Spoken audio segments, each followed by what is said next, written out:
All right, so we are ready to move on to our passive heat ink and dye recipe.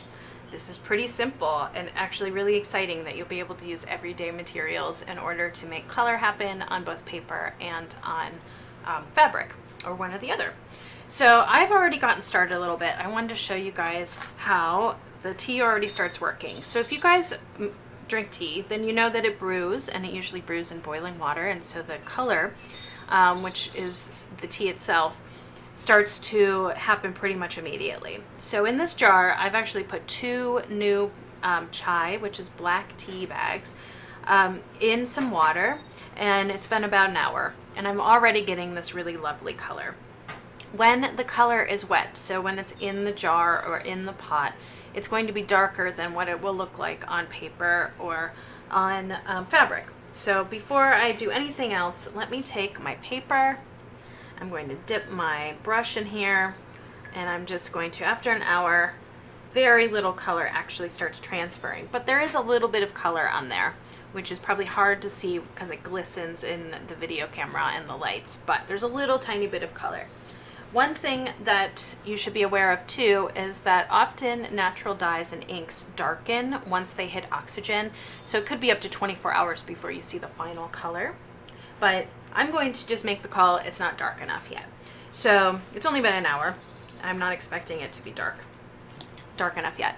I'm going to add 2 more tea bags to the jar, and that's going to increase the darkness. I'm going to move the water and slush it around a little bit in order to get them wet, and I'm going to use my funnel, and I have my extra water here. I'm already pre-soaking my fabric in it, and it's still pretty warm, so I'm just going to add some more water into the jar.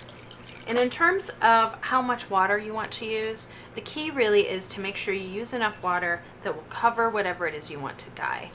And if you're making an ink specifically, then use the least amount of water as possible, because you want to really concentrate the color into just a small amount of water. So right now, because I am aiming to use this as both an ink and a dye, I am going to add just a little bit more water. I have it at about 3/4 up the jar. I'm going to add just a little bit more, and that will mean that my fabric will be able to move around in there pretty freely.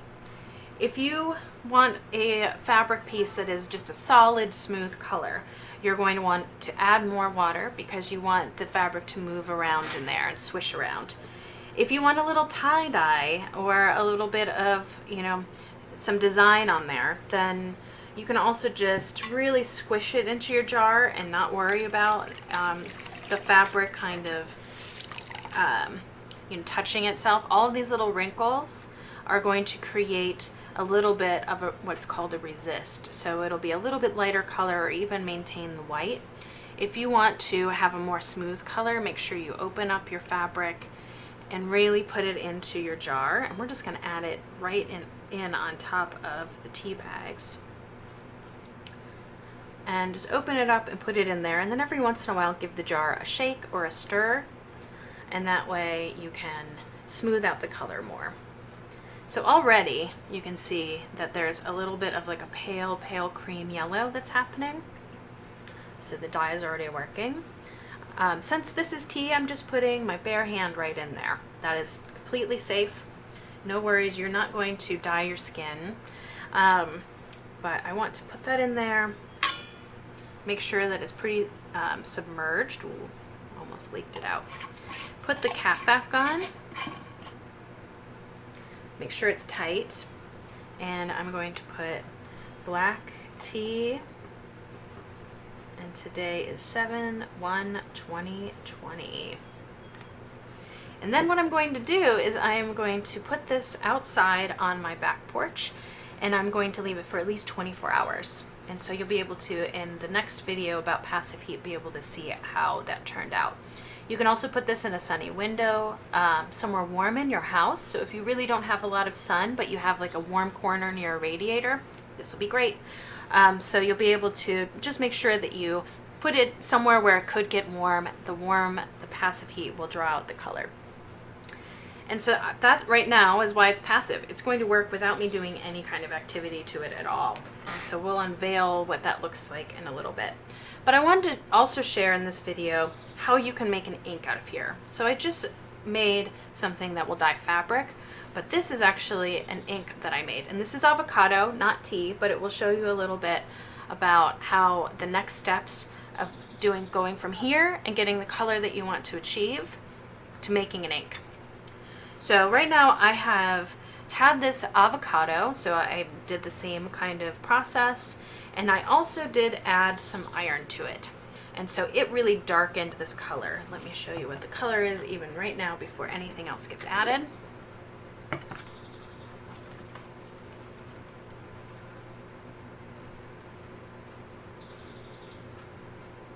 So that is a really lovely, rich color that will darken a little bit more as it is exposed to oxygen. And it's a really nice kind of creamy brown. I really love the avocado color. So I have the liquid right here. This could be used as a dye. I could add fabric to it if I wanted to. I'm going to make it into an ink. I'm going to use the whole cloves, since that's most likely what you guys have lying around. And I'm going to add 10 of them. 2, 4, 6, 7, 8, 9, and 10.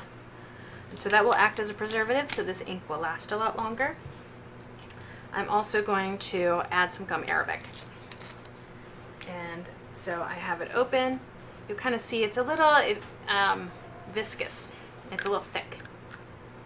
And so 1, 2, 3, 4, 5, 6, 7, 8, 9, 10. If I had a small jar, I would stop at 10. I have a large jar, so I'm going to go to 20. So I have 10, 11, 12, 13, 14, 15, 16, 17, 18, 19, and 20. You do want to make sure you clean this eyedropper. Gum arabic tends to get a little sticky if you just let it sit in there. And you may or may not see a big difference. It's really, when you add these additives that are optional, it really just helps preserve them over time and gives them a little more life on the page. So they won't sink into the paper so much. Yeah. And so that's how that will be right after.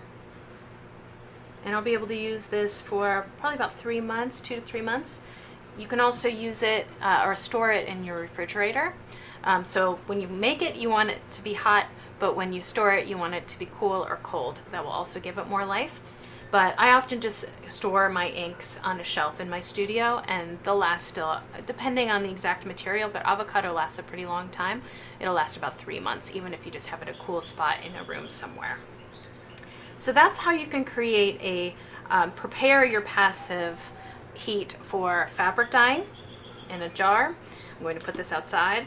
You can also, once you have it finished and you have the color you would like, you can add all of these additives in and you have an ink that will last for a pretty long time. So that's pretty exciting.